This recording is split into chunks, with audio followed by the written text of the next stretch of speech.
उत्तराखंड में धामी सरकार के 4 साल पूरे। आमजन से लेकर जनप्रतिनिधियों और राजनेताओं ने दिए बधाई संदेश। धामी सरकार में प्रदेश के अंदर विकास और सुशासन को सराहा। उत्तराखंड क्रांति दल के नेता और राज्य निर्माण सेनानी दिनेश गुरु रानी का अनूठा पौधारोपण अभियान जारी। लगातार 615वें दिन भी जारी है अभियान। लोगों से समर्थन की अपील।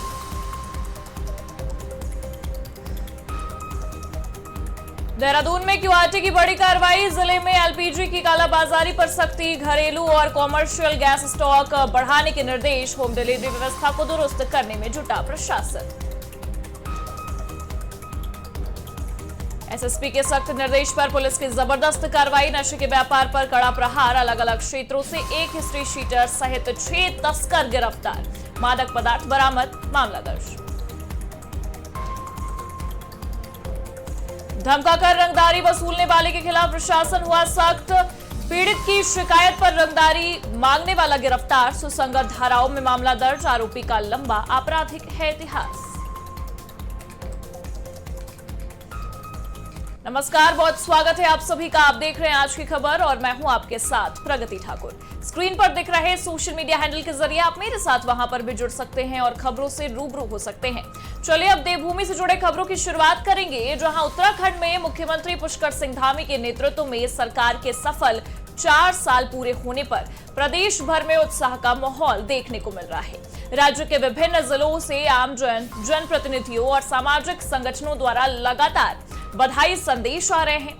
विधायकों और मंत्रियों ने भी इस अवसर पर प्रदेशवासियों को शुभकामनाएं देते हुए सरकार की उपलब्धियों को साझा किया है। उन्होंने कहा कि बीते 4 सालों में उत्तराखंड ने विकास, सुशासन और पारदर्शिता के नए मानक स्थापित किए हैं। धामी सरकार ने जहां एक ओर भ्रष्टाचार के खिलाफ सख्त कदम उठाए, तो वहीं दूसरी ओर युवाओं के लिए रोजगार, महिलाओं के लिए सशक्तिकरण और बुनियादी ढांचे के विकास पर विशेष ध्यान दिया। आपदा प्रबंधन से लेकर निवेश को बढ़ावा देने तक हर क्षेत्र में सरकार की सक्रियता स्पष्ट रूप से दिखाई दी है।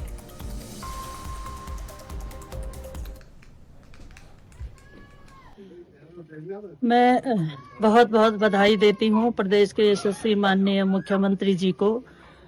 ये 4 साल बहुत ही विकास और प्रगति के रहे हैं और निश्चित तौर पर हमारे देश के यशस्वी प्रधानमंत्री आदरणीय मोदी जी के मार्गदर्शन में उत्तराखंड के चौमुखी विकास के लिए जिस तरह से धामी जी ने कार्य किए हैं वो बहुत ही तारीफ के योग्य हैं।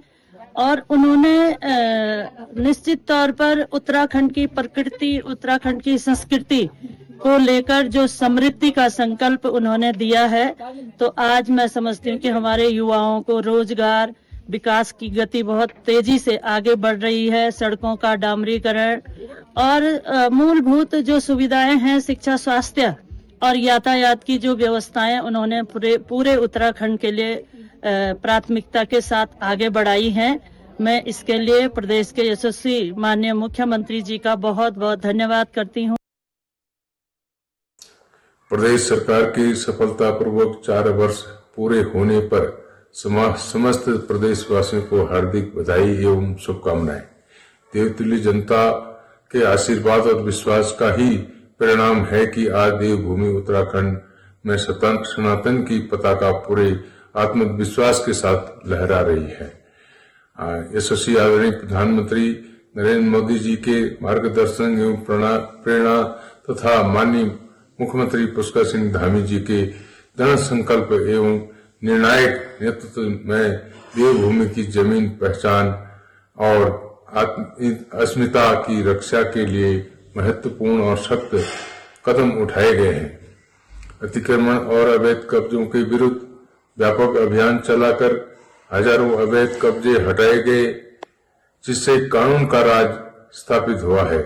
प्रदेश में व्यवस्था, अनुशासन तथा सुशासन की भावना अधिक मजबूत हुई है। प्रदेश सरकार के इन 4 वर्षों का कार्यकाल जनविश्वास, विकास, सशक्त उत्तराखंड के संकल्प का प्रतीक है। वर्षों में माननीय मुख्यमंत्री पुष्कर सिंह धामी जी ने उत्तराखंड में जिस तरह के काम किए हैं, उस तरह से लगता है कि 4 साल बेमिसाल का जो नारा है वो पूरी तरह से सार्थक साबित हो रहा है। जिस तरह से उन्होंने हिंदुस्तान का पहला राज्य होने का गौरव हासिल किया है, जिसने बाबा साहब अम्बेडकर जी की भावनाओं के अनुरूप समान नागरिक संहिता यूसीसी लागू की है। इसके अलावा सड़कों का जो नेटवर्क है वो बहुत ही जबरदस्त इन 4-5 सालों में बनकर के तैयार हुआ है। देवभूमि उत्तराखंड में 4 साल बेमिसाल। जिस तरह से माननीय प्रधानमंत्री जी के कुशल मार्गदर्शन में माननीय पुष्कर सिंह धामी जी के नेतृत्व में हमारी सरकार ये 4 साल बेमिसाल जो कार्यकाल पूरा किया है, इसलिए मैं सभी पूरे उत्तराखंड वासियों को बधाई देती हूँ और अपने विधानसभा क्षेत्र में भी सभी पदाधिकारियों को भी और जनता को भी बहुत बहुत आभार और बधाई देती हूँ। जिस तरह से माननीय मुख्यमंत्री जी के नेतृत्व में बजट जो पास हुआ है, जो 1 लाख करोड़ से भी ज़्यादा का जो बजट पास हुआ है, इसमें हमारी विकास की जो योजनाएं हैं वो सभी के धरातल पे उतरी हैं और जन विश्वास और जन कल्याण का जो ये बजट पास हुआ है, इसमें मैं सरकार का बहुत बहुत आभार और बधाई प्रकट करती हूँ। जिस तरह से महिलाओं को सशक्त करने के लिए लखपति दीदी और कई योजनाएं माननीय मुख्यमंत्री जी की, इसमें बोई बहन और हमारी लक्ष्मी किट जो योजना है, महिलाओं को सशक्त करने के लिए, बहनों को जो रोजगार में माननीय मुख्यमंत्री जी ने बजट पास किया है, इसके लिए मैं माननीय मुख्यमंत्री जी की बहुत बहुत आभारी हूँ। और वहीं उत्तराखंड राज्य सरकार के 4 साल पूरे होने के उपलक्ष्य में 23 से 25 मार्च तक प्रदेश भर में जन जन की सरकार 4 साल बेमिसाल थीम के अंतर्गत विभिन्न कार्यक्रमों का आयोजन किया जा रहा है। मुख्य कार्यक्रम राजधानी देहरादून स्थित परेड ग्राउंड में 23 मार्च को आयोजित हुआ, जिसमें प्रदेश के मुख्यमंत्री पुष्कर सिंह धामी ने जनता को संबोधित किया। कार्यक्रम का प्रदेश के सभी जिलों में सजीव प्रसारण भी किया गया।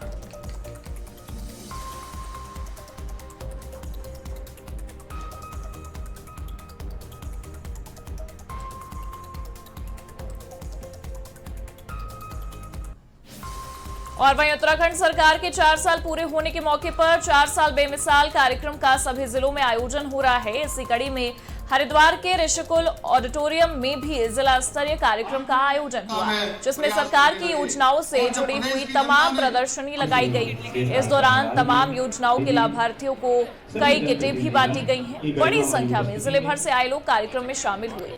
बता दें कि इस दौरान कैबिनेट मंत्री मदन कौशिक समेत तमाम नेताओं ने भी प्रदेश सरकार की उपलब्धियों को जनता के सामने रखा है।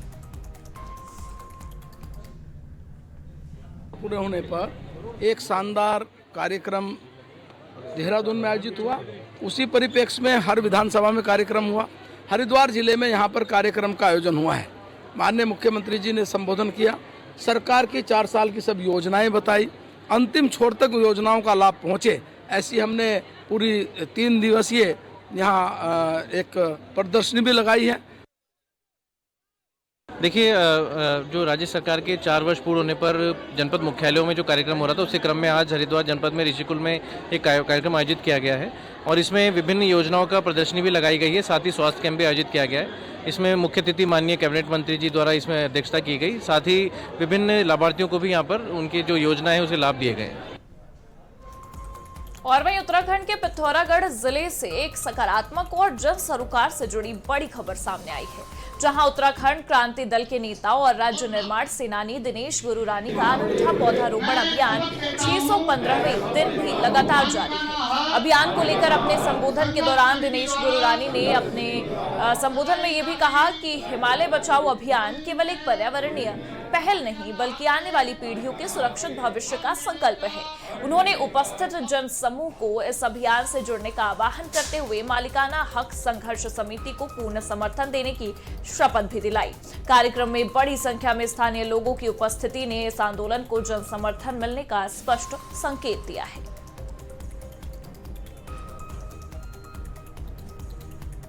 और वहीं देहरादून से ये बड़ी खबर हम आपको बता रहे हैं, जहां क्यूआरटी की बड़ी कार्रवाई देखने को मिली है। जिले में एलपीजी कालाबाजारी पर सख्ती हुई है। क्यूआरटी ने बड़ी कार्रवाई की है। बता दें कि गैस एजेंसियों का निरीक्षण किया गया है। आपूर्ति पर प्रशासन की पूरी नजर बनी हुई है।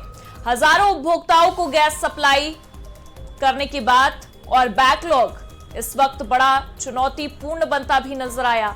सॉफ्टवेयर समस्या से गैस आपूर्ति का बैकलॉग बढ़ा है। घरेलू और कॉमर्शियल गैस स्टॉक बढ़ाने के निर्देश दिए गए हैं। बता दें, होम डिलीवरी व्यवस्था को दुरुस्त करने में प्रशासन जुटा हुआ है।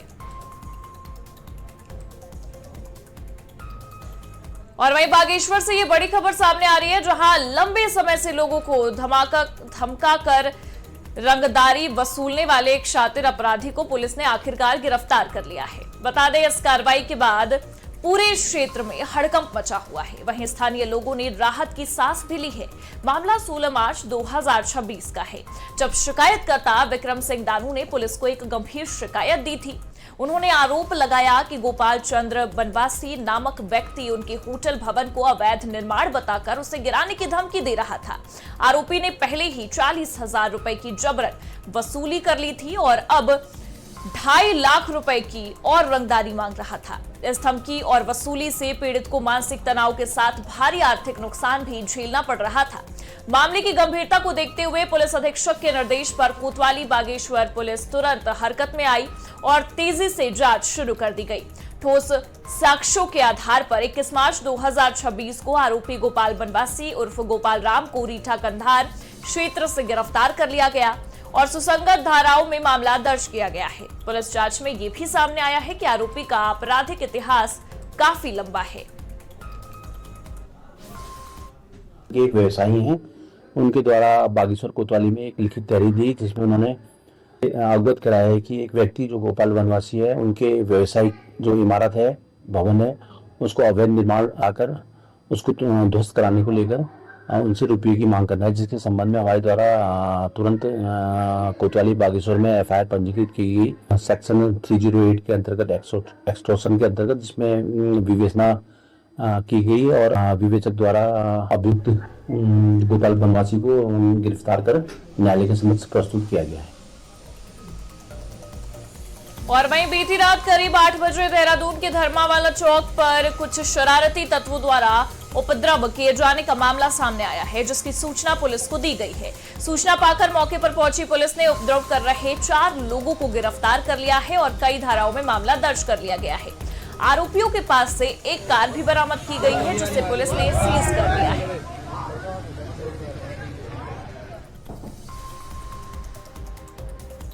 रुक करेंगे अगली खबर का, जहां वरिष्ठ पुलिस अधीक्षक देहरादून द्वारा सभी थाना प्रभारियों को अपने अपने क्षेत्र में अवैध शराब की तस्करी और नशे के कारोबार में लिप्त अभियुक्तों को चिन्हित करने के लिए उनके खिलाफ कठोर कार्रवाई किए जाने के निर्देश भी दिए हैं। निर्देशों के अनुपालन में पुलिस द्वारा अवैध रूप से शराब की तस्करी में लिप्त अभियुक्तों के खिलाफ लगातार अभियान चलाया जा रहा है, जिसके तहत अलग अलग क्षेत्रों से 1 हिस्ट्री शीटर सहित 6 नशा तस्कर गिरफ्तार किए गए हैं।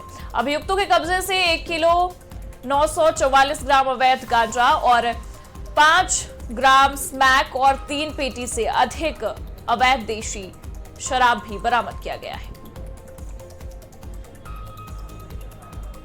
और नैनीताल की प्रसिद्ध तीर्थ स्थल कैचीधाम दर्शन को आए परिवार की खड़ी गाड़ी में आग लग गई है।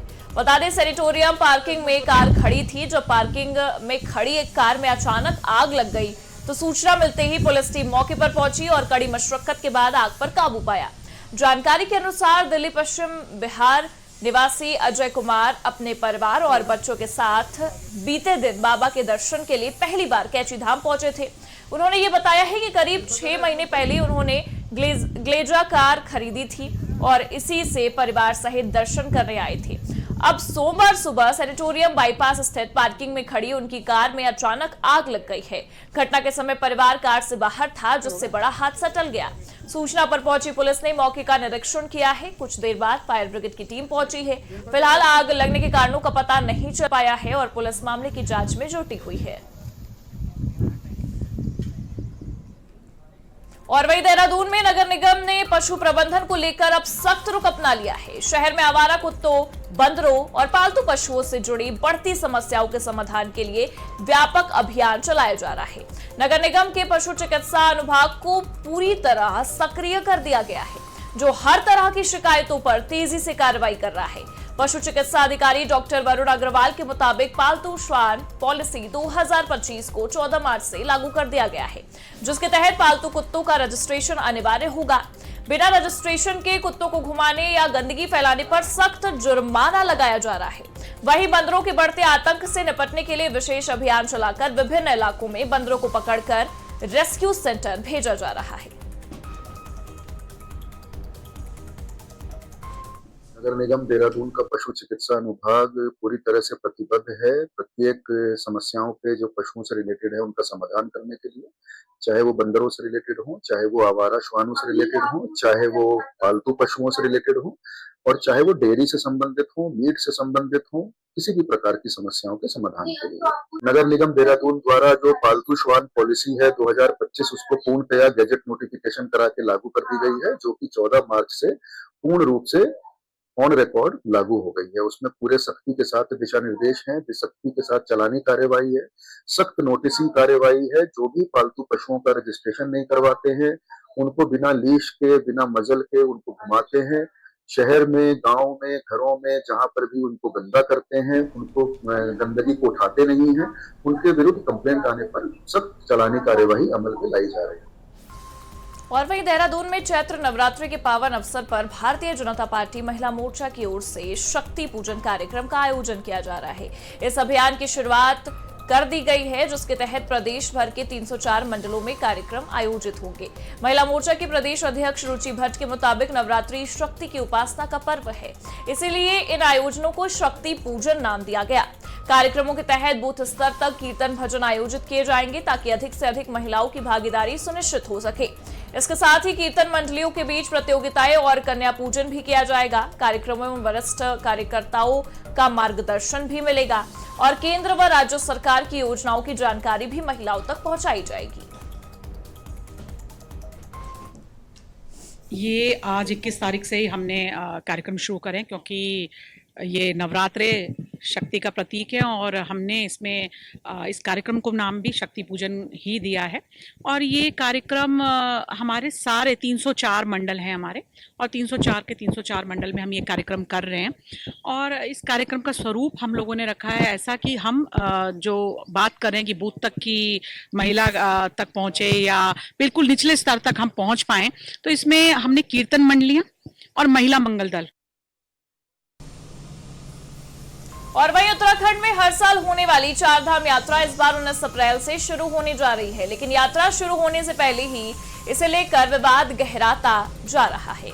हाल ही में बद्री केदार मंदिर समिति द्वारा गैर हिंदुओं के प्रवेश और आस्था से जुड़े एफिडेविट की चर्चा थमी भी नहीं थी कि अब पंच गंगोत्री मंदिर समिति के एक नए फैसले ने सियासी और सामाजिक बहस को और तेज कर दिया है। समिति की ओर से गैर हिंदुओं के प्रवेश पर रोक के साथ ही गंगा जल और गौमूत्र से तैयार पंचगव्य ग्रहण करना अनिवार्य करने की बात कही गई है। इस पूरे मामले ने अब राजनीतिक रंग भी ले लिया है। भारतीय जनता पार्टी के प्रदेश प्रवक्ता हनी पाठक ने इसे सनातन परंपरा और आस्था से जुड़ा बताया, तो जबकि कांग्रेस के प्रदेश प्रवक्ता शीशपाल बिष्ट ने इस फैसले को मुद्दे से ध्यान भटकाने की कोशिश करार दिया है। ऐसे में चारधाम यात्रा से पहले आस्था और राजनीति के बीच टकराव खुलकर सामने आ रहा है। हमने तो एफिडेविट के बारे में कोई बात नहीं की है। हम गंगोत्री धाम के सबसे पहले ये सोचा कि गैर हिंदुओं का मतलब नहीं है, इसमें जो सिख हैं, जो जैन हैं, जो बुद्धिज्म है, वो सब हमारे पंथ से हैं। जो व्यक्ति गाय का मांस खाता हो, पहले तो उस पर हमारा विरोध है। दूसरा, हम लोगों ने एक विशेष अपनी टीम बना रहे हैं, इसमें विधि के जो विशेष सलाहकार होंगे वो सब मिलके, उसमें हमारे स्कंदर भंडारी जी भी हैं और दिल्ली के और तमाम जो बड़े बड़े लोग हैं, उसमें एक शोध करेंगे कि किसी की स्वतंत्रता का हनन नहीं होना चाहिए, धारा 25 और 26 का उल्लंघन नहीं होना चाहिए। लेकिन हमारे धामों में आने के लिए हमारी एक आपस में पद्धति बनी है पंचगव्य की। पंचगव्य ऐसी चीज है जिसमें गौमूत्र, गौ का गोबर, आपके जो गंगा जल और शहद और घी पड़ता है। इसका जो पान कर लेता है वो बिल्कुल शुद्ध हो जाता है, ऐसी हमारे शास्त्रों में लिखा हुआ है। धाम के रावल के बयान पर तो निश्चित तौर पर उन्होंने एकदम सही बात कही है कि जो हमारे पंचगव्य को धारण करता है, जो हमारे पंचग्रह को ग्रहण करता है, वो निश्चित तौर पर हमारे सनातन संस्कृति को अपनाने के लिए आगे आता है। अगर आप हमारे पंचगव्य को ग्रहण कर रहे हैं तो निश्चित तौर पर ये कहा जा सकता है कि आप सनातन संस्कृति के प्रति अगाध प्रेम और श्रद्धा रखते हैं। हम भी तो जाने और हम भी तो समझे कि गाय को काटने वाला क्या पंचगव्य में जो गोमूत्र को मिलाया जाता है उसको ग्रहण करने की क्षमता रखता है? ये चीजों से भी तो ये चीज क्लियर हो जाएंगी, क्योंकि हमारे तीर्थ धाम पूरी तरीके से एक देवभूमि उत्तराखंड को जो जाना जाता है वो पवित्र स्थल है। तो ये कोई पिकनिक स्पॉट नहीं कि आप यहाँ पर घूमने और मनोरंजन करने आए। हम भी आपकी जो अंतर्मन की सनातन संस्कृति के अगाध प्रेम की जो आपकी मंशा है उसको देखना चाहते हैं। आप आइए, पंचगव्य को धारण कर अर्पण कीजिए अपने अंदर और उसके बाद अंदर प्रवेश करिए। बद्रीनाथ केदारनाथ मंदिर समिति लगातार भ्रष्टाचार के आरोपों से घिरी हुई है। भ्रष्टाचार के आरोपों से जनता और श्रद्धालुओं का ध्यान भटकाने के लिए ही बद्रीनाथ केदारनाथ मंदिर समिति ने पहले फैसला किया कि चारधाम यात्रा के दौरान किसी भी गैर हिंदू को वहां पर प्रवेश नहीं करने दिया जाएगा। लेकिन जब संवैधानिक सवाल खड़े हुए कि आखिर श्रद्धा पर कैसे प्रतिबंध लगाया जा सकता है, फिर बद्रीनाथ केदारनाथ मंदिर समिति अपने फैसले से पलट गई और उन्होंने कहा कि एफिडेविट देकर के कोई भी वहां पर दर्शन कर सकता है। अब ऐसा ही एक फैसला जो है गंगोत्री धाम से आया है कि वहां पर जो भी दर्शनों के लिए जाएगा वो पहले पंचगव्य का सेवन करेगा। मुझे लगता है कि जो भी चारधाम यात्रा के लिए या तीर्थों में दर्शन के लिए जाता है वो श्रद्धा के लिए से जाता है, उसकी मन्नत होती है, उन धार्मिक स्थलों में उसकी आस्था होती है। रुक करेंगे बागेश्वर का, जहां से ये प्रेरणादायक खबर सामने आ रही है, जहां पीएम श्री विद्यालय जीआईसी गरुड़ के छात्रों ने हिमालय की गोद में स्थित चोपता से तुंगनाथ मंदिर तक दुर्गम ट्रैकिंग कर साहस और जीवन कौशल का अनूठा परिचय दिया। 35 छात्र छात्राओं का एक दल प्रधानाचार्य जीएस नेगी के नेतृत्व में 3 दिवसीय साहसिक एवं प्रकृति अवलोकन यात्रा पर यहां पहुंचा। करीब 3680 मीटर की ऊंचाई पर स्थित तुंगनाथ ट्रैक के दौरान छात्रों को भारी हिमपात का सामना करना पड़ा, जिससे इस यात्रा को और चुनौतीपूर्ण बनता नजर आया। इसके बावजूद छात्रों ने धैर्य, टीम वर्क और आत्मविश्वास के साथ ट्रैक पूरा किया। इस दिन 3 दिवसीय साहसिक यात्रा का उद्देश्य छात्रों को प्रकृति से जोड़ना, उनमें नेतृत्व क्षमता विकसित करना और पर्यावरण संरक्षण के प्रति जागरूक बनाना था। बर्फ से ढके पहाड़ों के बीच इस अनुभव ने छात्रों के मानसिक और शारीरिक विकास को नई दिशा दी है।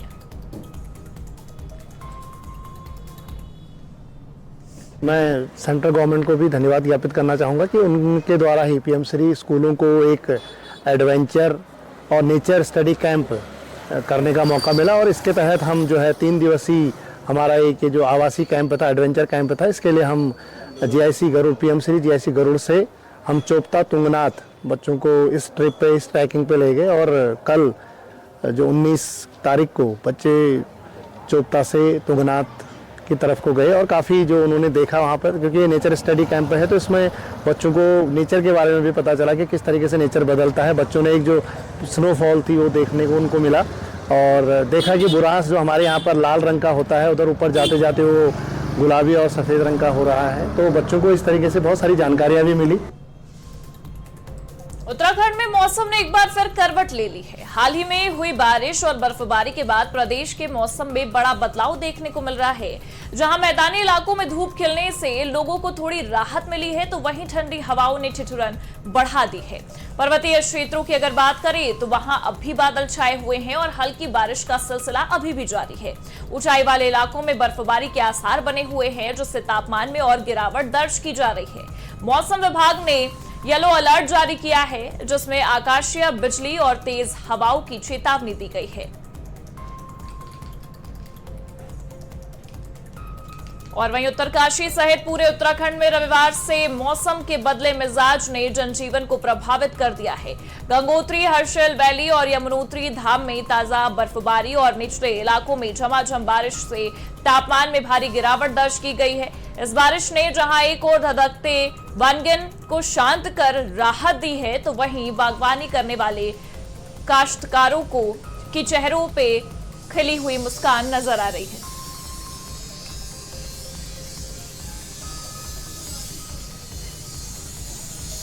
और इसी के साथ फिलहाल के लिए इस बुलेटिन में बस इतना ही। देश और दुनिया की तमाम बड़ी खबरों के लिए आप देखते रहिए आज की खबर।